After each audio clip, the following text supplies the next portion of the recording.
unarmed yung ating mga kapulisan na pumasok sa compound. Tapos pinakita nila heavily armed ang ating mga kapulisan. Natural, heavily armed. Sabi ko po, malamang yung ating Pangulo, ang nasa isip niya, yung mismong nagkikerry ang unarmed. Pero alangan man na papasok yung mga pulis natin sa compound ng isang Kibuloy, Apollo Kibuloy, walang armas. Gagawin ba yun ng ating mga pulis? Alam nilang armado, pugante yung kanilang tinutugis, at ang daming mga panatikong supporters na handang magpakamatay. Diba? Dahil na-brainwash mga kababayan ni Kibuloy. Sinong pulis ang papasok doon? Ang importante po, sa ginagawang operation ng ating mga kapulisan, walang namatay sa mga members nila na ang dahilan binaril ng pulis. May namatay na 2 as reported. Heart attack po. Wala mang ginalaman po sa pagmamalabis ng mga pulis.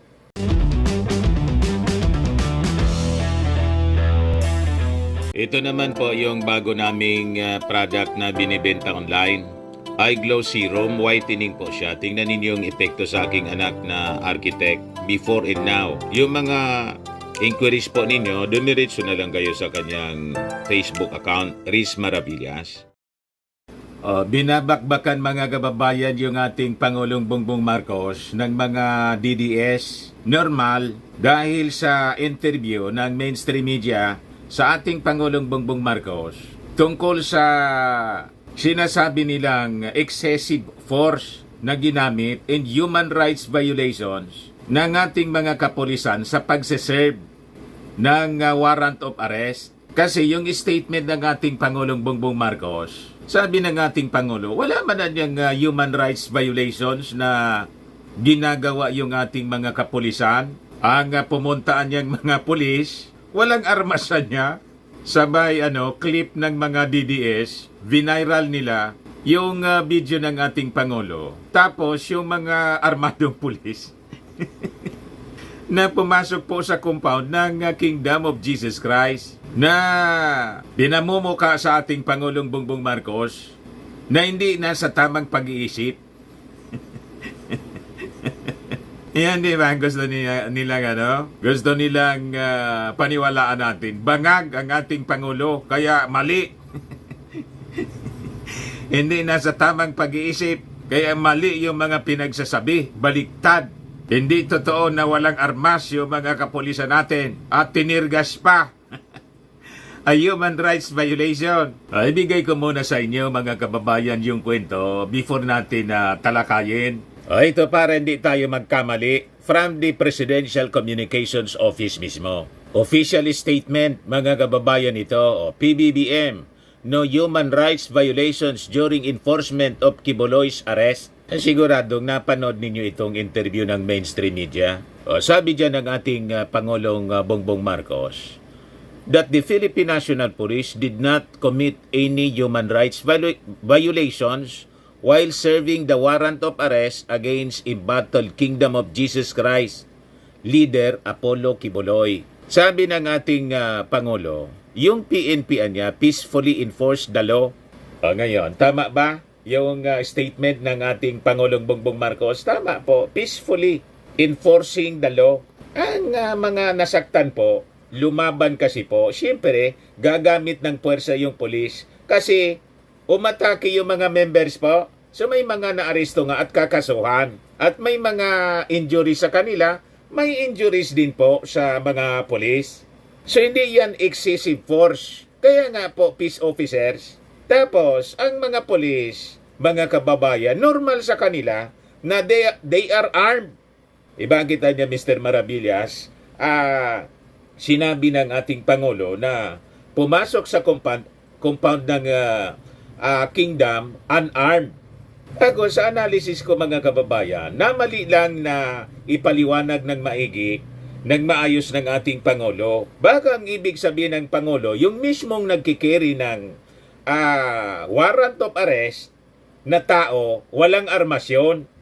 Pero alangan man magsiserve ka ng warrant of arrest, lahat ng nagsiserve ng warrant of arrest sa mga pugante, back up ng armadong police or NBI, alangan magsiserve ka ng... Di ba? Kasi ambush interview ang ginawa sa ating Pangulo. Malamang yun ang ibig sabihin ng ating Pangulo na yung mismong nagkikerry ng ng warrant of arrest, yung arrest order po, unarmed, or yung team, pero backup natural. Di ba? Kasi alam ng ating mga authorities, ng mga tauhan ni Kibuloy, armado. Di ba? May mga sinurrender nga eh.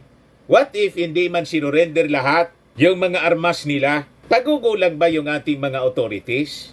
Hindi man po bobo yung ating mga authorities na magsiserve ng warrant of arrest sa isang puganting tulad ni na ma-impluensya mayaman, tulad ni Kibuloy, walang armas. And they are authorized because they are members of the PNP. Nakakita kang pulis na walang armas? Hindi lang yon na ipaliwanag ng ating Pangulo kasi ambush interview. Iyon ang niyang tirgas na pinapakalat ng mga DDS na video na tinirgas na mga pulis. Yun ang dapat nating tingnan. Kung gumamit ba ng tirgas yung ating mga kapulisan. Kasi may mga reports ang ating mga authorities na kahit yung mga injuries ng members, self-inflicted yung ginagawa nila para po isisi sa ating mga kapulisan, magamit nila sa propaganda. What if sila yung may tirgas? Kaya dapat imbestigahan, mga kababayan. Yan yung sabi po ni Fajardo, saka ni Dilare, yung spokesperson po ng Philippine National Police, Region 11, saka ng PNP National. So wag tayo kaagad po maniniwala sa mga kwento-kwento. Pero yung sinabi ng ating Pangulo, hindi lang siguro na ipaliwanag ng maayos. Ako ngayon, nag-message ako sa PCO to ask the officials ng Presidential Communications Office kung ano yung paliwanag nila doon sa statement na nabitawan ng ating Pangulo na yung pumasok sa compound ng mga pulis, walang armas. Kasi ginagamit itong propaganda ngayon ng mga DDS. Nagpa-viral sila ng video. Ito pa. Bina-viral nila ito. PBBM lies versus truth. Lahat ng pumasok na pulis, hindi armado. Walang baril, kahit isa. Hindi kami gumamit ng tear gas. Ayan po, may tear gas. So ano yung resolution? We're talking about this political na yan.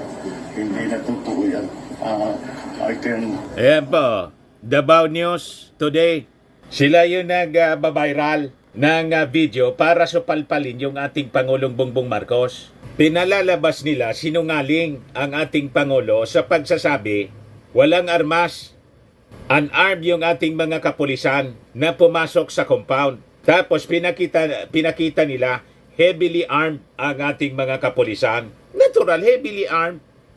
Sabi ko po, malamang yung ating Pangulo, ang nasa isip niya, yung mismong nagkikerry ang unarmed. Pero alangan man na papasok yung mga pulis natin sa compound ng isang Kibuloy, Apollo Kibuloy, walang armas. Gagawin ba yun ng ating mga pulis? Alam nilang armado, pugante yung kanilang tinutugis, at ang daming mga panatikong supporters na handang magpakamatay. Diba? Dahil na-brainwash mga kababayan ni Kibuloy. Sinong pulis ang papasok doon? Ang importante po, sa ginagawang operation ng ating mga kapulisan, walang namatay sa mga members nila na ang dahilan binaril ng pulis. May namatay na 2 as reported. Heart attack po. Wala mang ginalaman po sa pagmamalabis ng mga pulis. Walang ganun po. Yes, sabi dito sa PCO release, speaking on the sidelines of the oath-taking ceremony for the newly elected officers of several media groups at Malacanang Palace. President Marcos explained that the deployment of a sufficient number of police officers at the Kingdom of Jesus Christ compound was necessary to maintain peace in the area. Normal po sa mga peace officers, kahit UN Peacekeeping Force, armado. Nakakita po kayong peacekeeping force ng United Nations, walang armas? To maintain peace, dapat may armas ka. And it should be superior force. Kasi pag hindi superior force ang dineploy mo, malamang ang gagawin mo, suicide. Di ba? Kaya kailangan marami. Bakit marami? Pinaliwanag ng ating Pangulong Bongbong Marcos. Bakit? Napakaraming pulis. Sabi niya, the only way niya to maintain peace is to make sure that the area is safe and is secure. And considering niya, this is a 30-hectare compound. Kailangan po mo talaga ng maraming tao. Hindi mo pwedeng gawin ito na isang dosena lamang, sabi ng ating Pangulo. Tama po? 42 buildings ang dapat galugarin. 30 hectares. May mga bunkers pa sa ilalim. May tunnel. Tapos, gagamit ka ng mga isang dosena lang. Tama ba yon? Abnormal lang po ang gagawa ng ganon. Naintindihan na ninyo? Ginagawa ninyong abnormal yung ating mga authorities. Tulad ninyo na abnormal na mag-isip ng mga DDS. Saan ka nakakita ng mag-serve ng warrant of arrest? Dapat walang armas. Sige nga, kayo nga yung gobyerno. Kung gagawin ninyo yan, sinigo nga, walang ganito, kill agad. Pag tinutugis yung mga suspected criminals, yung mga mayors noon, ilang mayor po yung namatay sa operations, kasama doon sa AJK na umabot sa 30,000. Doon tahimik kayo. Ang dapat gawin ninyo, tumulong kayo sa ating gobyerno, sa ating mga authorities, para walang madamay. Pasukuin tulad ng naging appeal na ngayon ni Super Ate Amy Marcos. Nakikiusap siya na sumuko na lang si Kibuloy. Sabi ko nga, tawagan niya si Kibuloy. Siguradong may number siya. Tawagan niya kung active pa yung number. O kung hindi, kausapin niya mismo si Digong kasi magbarkada sila at si Inday. Na i-surrender kasi si Digong, administrator mismo ng property. So dapat sumama. Yun ang dapat na ginagawa po ni Digong. I-guide niya mismo yung mga authorities. O dito, stop kayo muna. Ako ang bahala. Kausapin ko si pastor na sumurrender ng matiwasay. Anyway, marami naman siyang pera. Marami siyang abogadong magagaling para matapos na yung standoff dito at wala nang masaktan. Ang ginagawa po ni Digong, kinukonsinti po pati yung mga kaalyado ng senador, si Bato, si Bongo, si Robin Padilla, kinukonsinti po. Saan ka nakakitang mga public officials na dapat on the side of the government, of the authorities of the court, they are on the side of the fugitive from justice? Hindi tama po ang kanilang ginagawa. Kaya sabi ko sa inyo, never na boboto pa tayo na tayo'y magsisweldo sa mga ganitong uri ng klase ng mga opisyal. We totally reject them. Kinokonsente nila yung mali. Yan sabi ng ating Pangulo, I do not see, I think, what they are talking about is political na yan. Hindi na totoo yan. Talaga naman pong ginawang politika nila. Pinolitiki na Inday, ni Digong, lahat ng mga kaalyado nila. Napakasimple. Sabi nga natin, yung kaso po, nagmula pa nung wala pa sa posisyon yung ating Pangulo. Ang kaso niya ay pribadong reklamo ng mga complainants here in the Philippines and in America. Ganun lang po kasimple yan. Pinolitika nila para makaiwas sa pananagutan si Kibuloy. At ginagamit nila yung issue to destabilize the government. Tanggalin yung ating Pangulo para to make over si Inday. Pag si Inday po, wala nang pananagutan si Kibuloy. Patutulogin niya na kaso. Kawawa man po yung mga victims ni Kibuloy. Naintindihan na ninyo kung ano yung objective nila, kaya pinolitika nila po. Walang hostisya na makakamit ang mga victims po pag tumik over si Inday. Tulad ng panahon ng kanyang tatay, pinatulog yung kaso.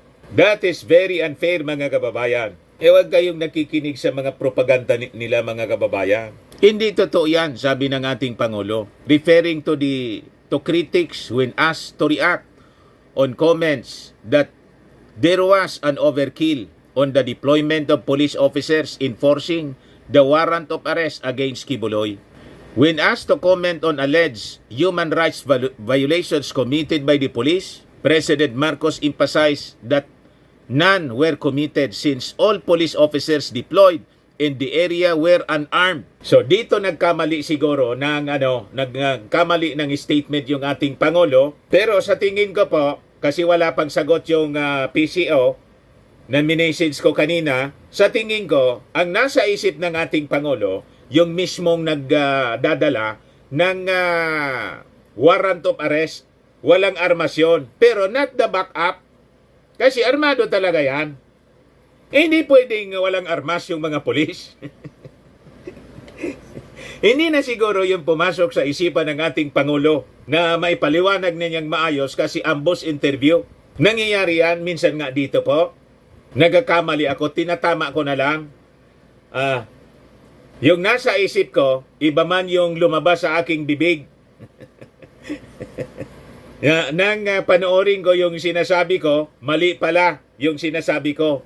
Kinokori ko na lang. That's normal. To err is human. Ang magkamali, tao lang. Sino bang hindi nagkakamali sa pagsasalita? Tama? Wala man yung script, hindi man isinulat. So baka in the coming days o baka mamaya, itama ng ating Pangulong Bongbong Marcos yung kanyang naging statement nang pumasok unarmed. Kasi hindi man po pwede po na ang mga pulis hindi mag-armas. Authorize sila to carry arms. Tama ba? Pero yung paggamit ng tear gas po, dapat imbestigahan yon kung may tear gas talaga. Kasi malamang sa botahe ng mga taga-kingdom para isisi may maiakusa sila sa mga pulis ng human rights violation. Tama? Tulad ng sabi ng PNP spokesperson, sinasaktan nila niya yung kanilang mga sarili. Sinusugatan nila para isisi sa pulis. Na minaltrato sila. Na videoan daw, mga kababayan. Kaya huwag kayo basta maniniwala sa kwento nila kasi santambak yan ang mga sinungaling. Manang-mana sa puo nila, mga sinungaling. Yung mismong pastor, sinungaling. Sabi niya, i-file yung kaso sa Husgado. Harapin niya nang i-file yung kaso. Kasi ayaw daw niya, hindi daw siya harap sa Senado, sa Kongreso. Ang tamang binyo daw, yung korte. Nang i-file sa korte, nag-disappear. Kung ano-ano na po yung sinasabi. Sabi ng ating Pangulo, you ask any human rights advocate, there's nothing what we did wrong. All the police who entered were unarmed. Not a single firearm was carried. We did not use tear gas. We did not do anything like that. So what? Human rights violation, sabi ng ating Pangulo. Ito po yung video ng ating Pangulo as published by Manila Bulletin. Pakinggan natin. I don't think so. There is no... Anyway, the reason we did this was so that we could maintain the peace. The only way to maintain the peace is to make sure that the area is safe and is secure. And considering this is a 30-hectare compound, kailangan mo talaga ng maraming tao. Hindi mo pwedeng gawin ito na isang dosenang pulis. Para hindi na bale yung mga lumalaban o yung mga nag-resist, nanghaharang, hindi na bale muna yun. para lang yung pag-inspeksyon ng 30 hectares, kailangan mo na kagad ng maraming tao. So, Do you think it I matters? do not see, I think what they're talking about is political na yan. Hindi na totoo yan. You go to any human rights advocate, there's nothing that we did. Lahat ng pumasok na pulis, hindi armado. Walang baril, kahit isa. Hindi kami gumamit ng tear gas. Wala kaming ginawang ganun. So anong human rights violation? Marami lang. Kung kukonti yun, mas marami pang nasaktan. Mas maraming nasaktan na supporter ng Kingdom of Jesus Christ. Maraming nasaktan na pulis. Dahil maglalaban. So, kung marami, itapos ka agad ang problema. So, that's what we done. Surrender na lang po. Surrender na lang po. Hindi ko nga maintindihan kung bakit dinadamay ni Kibuloy ang mga tauhan niya. Kasi sinasabak niya yung mga tauhan niya. Wala namang kasalanan niya mga yan. They just believe they're looking for an answer, a value system, and they think they have found it with Kibuloy. But they did not sign up to be in the front line of this kind of thing that's happening now, that they will protect him from arrest, even when he has cases filed against him, not only here in the Philippines, but also in the United States. You see, dinamay ni Pastor Kibuloy yung mga tauhan niya. Ito po yung pinapakalat nila para siraan yung ating Pangulong Bongbong. We're talking about this political now. Hindi na totoo yan. You go to any human rights advocate, there's nothing that we did. Lahat ng pumasok na pulis, hindi armado. Walang baril, kahit isa.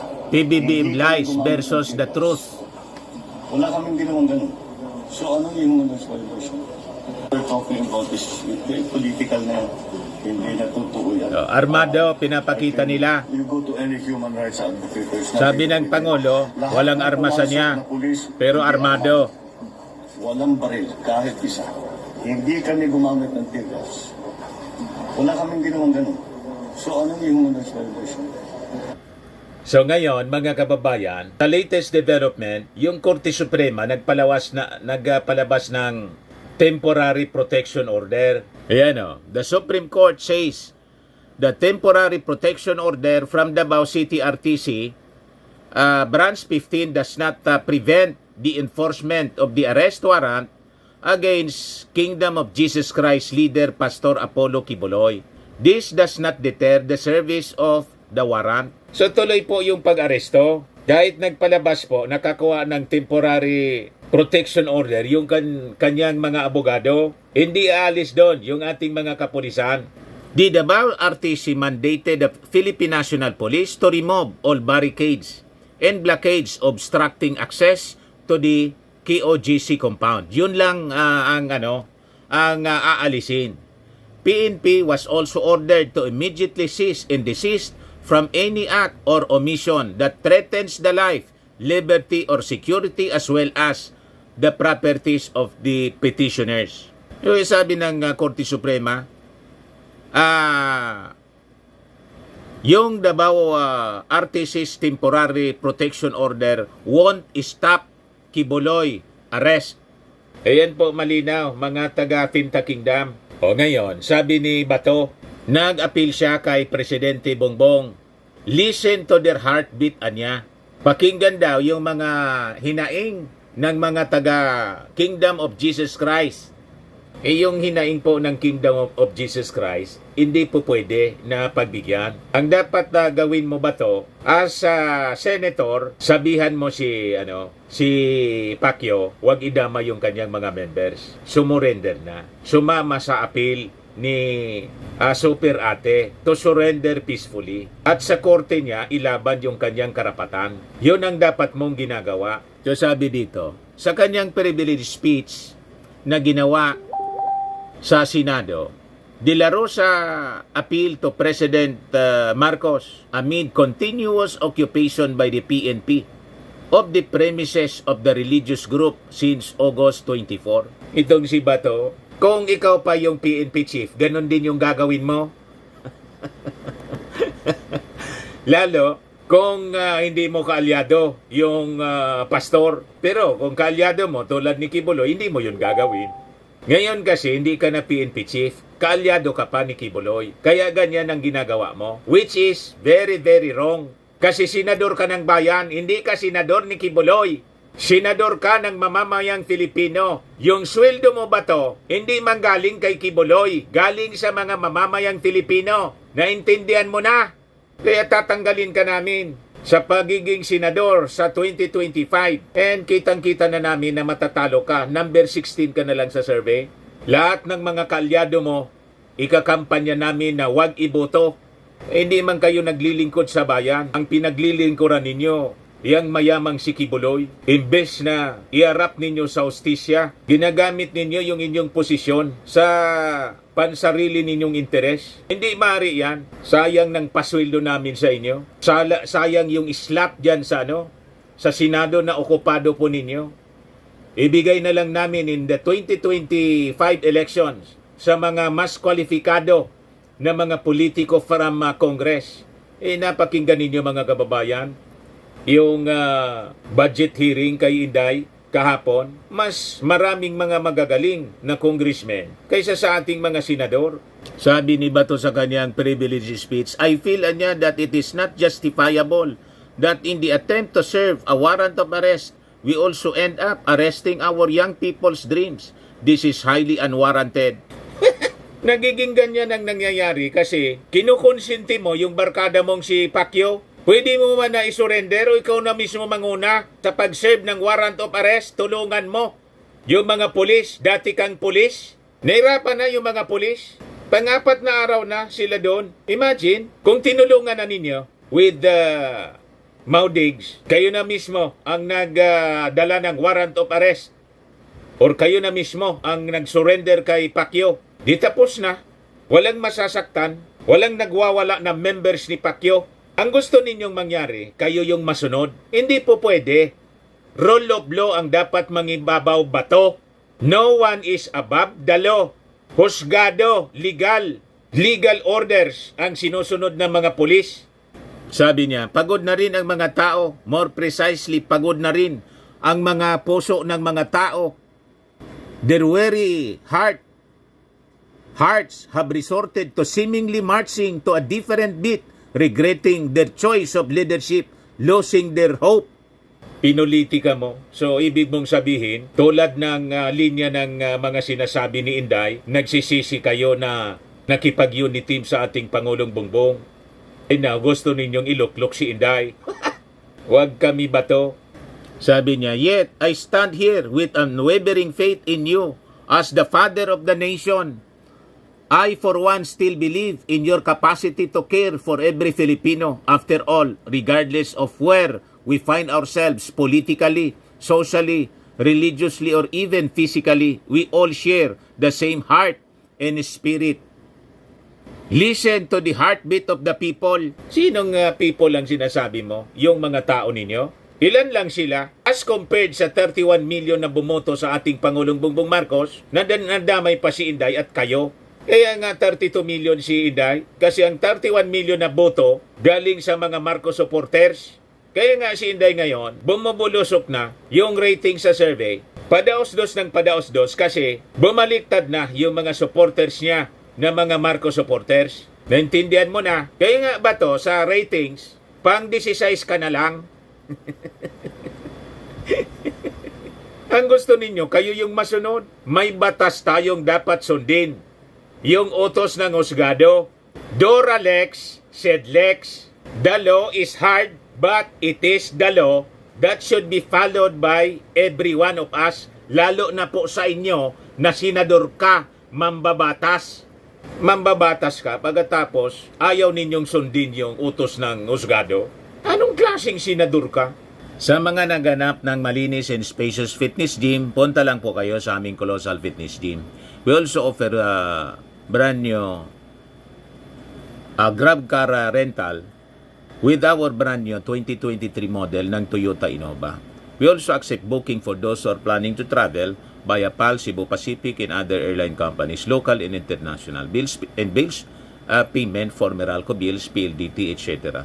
Ang Colossal Fitness Gym is located at 3rd floor Security Bank Building, Landco Business Park, Legazpi City, Albay. For inquiries, look for Chilon Maravillas. Contact number 0966-8020949. Yan po yung aming Innova. Lagi na pong matao sa amin, pati mga foreigners. Indian national po siya.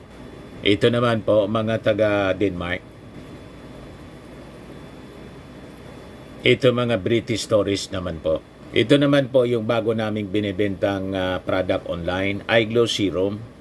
Whitening po siya, made in South Korea. Tingnan ninyo ang epekto sa aking anak na architect entrepreneur. Sa mga inquiries ninyo, dumiretso na lang kayo sa kanyang messenger sa Facebook, Riz Maravillas. Ito naman po, Firmax Firming and Lifting Cream. Pinapay po sa mga pulses and affected area. Mainam po sa mga pains at paninigas na mga kasukasuan. Ito, Automax Radiant Serum. Sa mukha naman yung application. Anti-aging po siya. You will look 10 years younger than your age. Sa mga cancer patients naman po, baka lang gusto ninyo itong itry. Ningxia Red Mix Fruit Drink. Hindi man po siya gamot, food supplement siya. Kaya lang, gawa siya mga kababayan sa goji berry. Yung goji berry may anti-cancer properties. Yung mga inquiries ninyo, dumiretso na lang kayo sa aming messenger sa Facebook para masagot namin agad. Ayos pa, ako po si Dante Maravillas. Bye-bye. God bless.